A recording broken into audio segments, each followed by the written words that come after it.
메타버스라는 단어가 굉장히 많이 뜨고 있죠. 모르시는 분들도 있을 거예요. 모르신다고 이상한 건 전혀 아닙니다.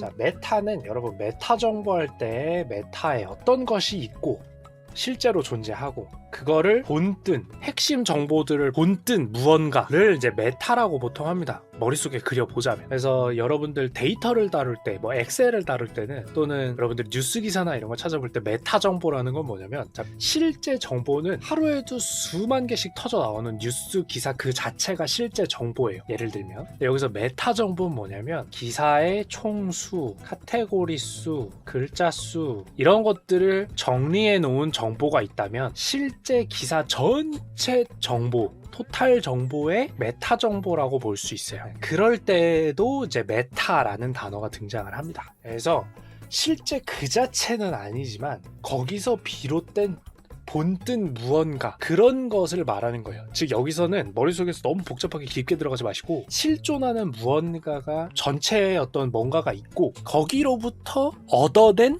부가적인 어떤 것을 메타라고 하는 거예요. 이렇게 생각하시면 조금 편해요. 머릿속으로 그려볼 때. 자, 그리고 버스는 유니버스예요. 그래서 유니버스와 메타를 합치다 보니까 이제 앞에 있는 유니가 없어졌는데 유니버스를 생각하시면 좀 편합니다. 유니버스가 뭐냐? 지금 이 세상, 세계, 우주를 포함한 이 세계. 그래서 뭐 마블 유니버스 이런 뭐예요? 마블 영화가 구축한 그 세계관, 세계를 얘기하는 거잖아요. 마블 영화가 갖고 있는 그 세계, 아이언맨이 날아다니고 어벤져스가 악당을 물리치기 위해서 활약하고 있는 그 세계, 그걸 마블 유니버스라고 부르는 것처럼, 자, 우리가 살고 있는 이 유니버스는 여러분들과 제가 인터넷 방송으로 이렇게 만나기도 하고 제가 이렇게 맥주를 먹기도 하고 이렇게 우리가 실제 생활하고 있는 이 세계를 이제 유니버스라고 한다라고 하면 하나의 유니버스죠. 이거에 아까 얘기한 것처럼 이게 실제 존재하는 세상이잖아요. 그 자체, 전체, 이거의 메타, 이것을 본뜬 무언가 또는 이 유니버스를 살고 있는 우리들이 실제 세상이 아닌 가상의 무언가에서 만난다.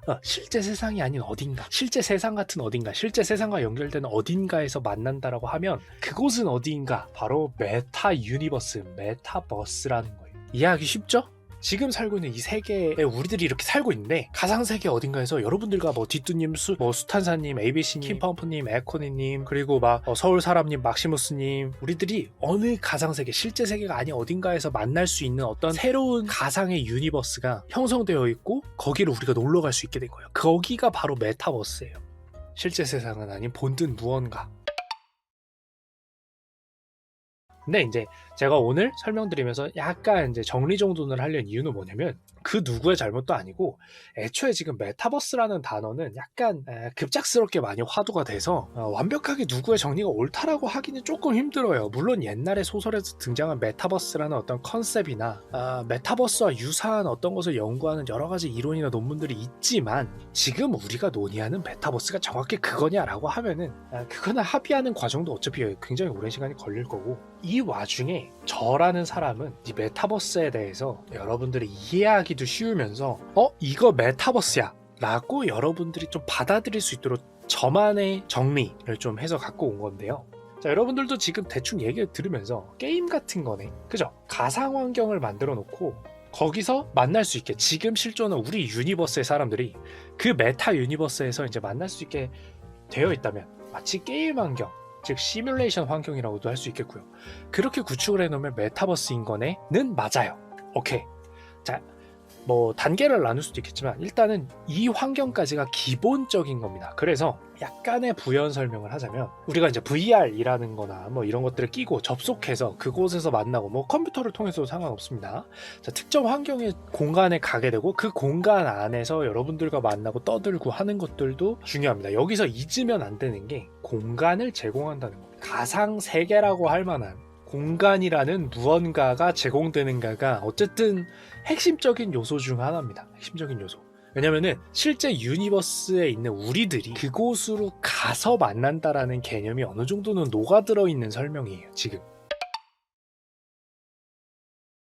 이 메타버스가 여러분들이 느꼈을 때 요것만 물고 늘어지시면 나는 메타버스에 대해서 최소한 가치 있는 기업 가치나 어떤 서비스로서의 가치가 있는 메타버스를 오해하고 있지 않아라고 할 수 있는 부분인데 뭐냐면 경제활동이에요. 바로 현실과 연결된 경제활동이에요. 이게 굉장히 중요한 부분이에요. 앞서 말한 그냥 채팅하는 프로그램, 그냥 뭔가 우리끼리 만날 수 있는 어떤 공간, 이 끝! 이게 아니라 메타버스가 지금 가지고 있는 어떤 핵심 중에 하나는 현실과 연결된 경제활동이 가능한 공간을 만들어 두고 그곳에서 내가 만약에 아까 어떤 분께서 로블록스라는 서비스를 말씀해 주셨어요. 이게 지금 해외에서 굉장히 유명한 어린아이들이 활동하고 있는 가상 공간인데 그 공간 안에서는 경제활동이 가능합니다. 내가 원하는 아이템뿐만 아니라 여러 가지를 구매하거나 판매하거나 그곳에서 뭔가의 광고를 하거나 이런 것들이 가능한 공간이에요. 그런 것처럼 핵심은 그냥 우리가 즐길 수 있는 공간을 넘어서서 우리가 현실 같다라고 느끼는 포인트는 뭔가에 집중해서 느껴보시면 야 저거는 그냥 애들 재미지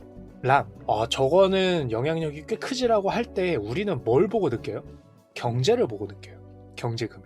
굉장히 재밌는 포인트인데 우리가 현실에서 경제적인 영향을 받느냐가 저 세상이 실존한다 안 한다를 결정하는 면이 없지 않아 있어요. 자본주의 사회이기 때문에 그럴 수도 있지만 그곳이 돈이 된다라고 하는 순간부터 뭐가 무시당하지 않았어요? 유튜브가 무시당하지 않았죠. 애들 웃긴 영상이나 올리는 곳 같은 인터넷 방송이 무시당하지 않았던 계기가 뭐예요? 돈을 버니까. 그 서비스를 하는 곳이 돈을 버는 게 아니라 그곳에서 생활하는 사람들이 돈을 버는 게 가장 중요한 요소예요. 그 가상환경에서 생활을 하는 사람들이 뭔가를 지불받고 판매할 수 있고 뭔가 살 수 있고 이렇게 되느냐. 경제활동, 현실에 영향을 주는 경제활동이 그 안에서 가능하느냐를 사람들은 굉장히 주안점으로 놓고 보는데 메타버스는 여기서 말하는 그 가상의 환경 안에서 이런 겁니다. 보다 와닿게 게임이라는 걸 전혀 즐겨보시지 않아도 와닿게 말씀드리자면 제가 그 가상 환경에 들어갑니다. 근데 이 채팅창에서 ABC님께서 그 가상 환경 안에서 옷을 팔고 계세요. 그래픽으로 돼 있겠죠. 컴퓨터 안에서 하는 거니까. 그래서 그래픽으로 돼 있는 게 보통 어른들도 그렇고 게임을 안 해보신 분들은 이런 그래픽 쪼가리 뭐하러 사람 돈 주고 사 이렇게 여기겠지만 그곳은 뭐냐면 ABC님이 그 안에서 그래픽으로 제가 확인해서 옷을 사면 실제로 저한테 옷이 오는 거예요. 그렇다면 어떨까요? 그래픽 쪼가리인가요? 그 메타 유니버스, 그 가상 환경에서 내가 하는 활동이 실존하는 내 실제 유니버스에 나한테도 영향을 미치고 그 메타 유니버스에서 준 돈은 당연히 그 실제 사람한테 돈이 되겠죠. 실물 경제에서 쓰이는 상품과 서비스를 그 안에서 결제하고 받아볼 수 있다면 뭐가 다르지까지의 영역에 가지 않을까요? 라는 게 바로 메타버스의 무서운 점이라고 주장되고 있는 거예요. 그 안에서 하는 경제활동이 실제 유니버스의 경제활동과 다를 바 없거나 또는 실제 유니버스에 살고 있는 경제활동에 영향을 미치거나 차이가 좀 있죠. 박재님, 어린 사촌동생들을 보면 100불짜리 용돈을 받아도 별로 감흥 없어 합니다.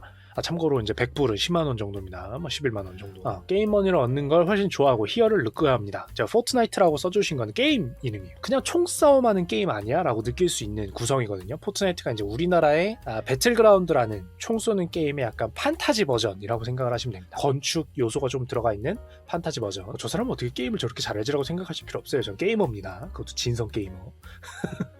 자, 어쨌든 이제 박재님께서 말씀해주신 걸 쭉 이제 해석하면서 말씀드리자면 어쨌든 그 가상 환경에서의 어떤 가치를 실물로 느끼는 세대들한테는 사실은 실물 경제 활동이 아니어도 그렇게 느껴질 수 있다라는 얘기를 이제 해주시는 거죠. 자, 그리고 박재님께서 소비하는 젊은 세대가 디지털 화폐에 더 익숙한 사회의 도래는 얼마 안 남은 듯하네요.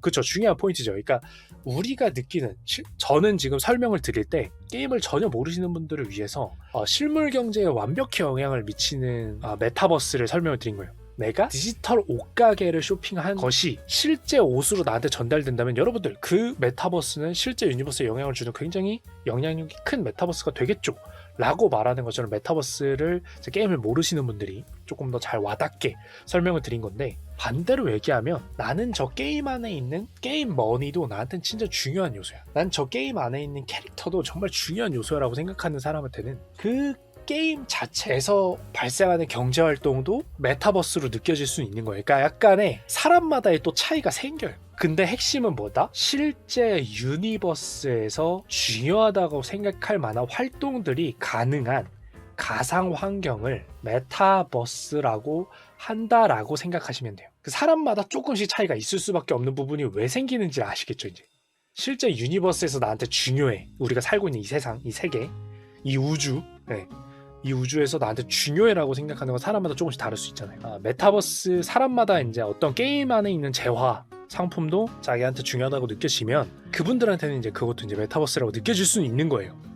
그런 것처럼 왜 지금 메타버스 설명에 간극이 생기는지 이제 제가 굳이 풀어서 설명을 드립니다. 근데 어쨌든 핵심은 뭐다? 길게 설명드렸지만 실제 유니버스에 사는 사람들이 하는 활동들에 영향을 주는 가상 환경을 만드는 것. 가장 와닿는 실제 생활에 영향을 주는 활동은 뭐예요? 경제활동. 그런 것들이 가능한 가상 환경을 만들었다면 그걸 메타버스라 할 수 있다 라고 하는 거예요.